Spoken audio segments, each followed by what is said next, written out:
शिवसेना आणि राष्ट्रवादी पक्ष फोडून मोदी शहांनी महाराष्ट्रावर सूड घेतला अशी संतप्त प्रतिक्रिया शिवसेना ठाकरे गटाचे खासदार संजय राऊतांनी दिली आहे। मोदींची गॅरंटी तात्पुरती आहे, उद्या हेच भाजप सोबतही घडू शकतं असा इशारा राऊतांनी दिलाय।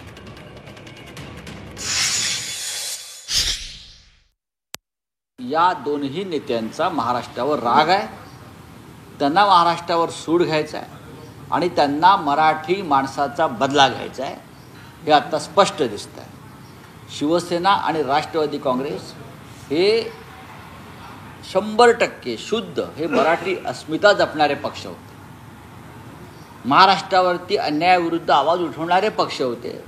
त्या दोन्ही पक्षांची वाताहत करून त्याने दाखवून दिलं की आम्ही महाराष्ट्राचा सूड घेतलेला आहे।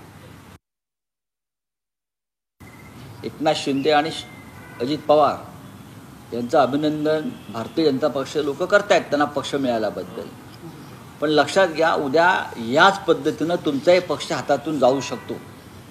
आज मोदी शहांची गॅरंटी ही तात्पुरती गॅरंटी आहे, उद्याचा काळ हा अत्यंत भयंकर आहे आणि भारतीय जनता पक्षाला याचे परिणाम भोगावे लागतील।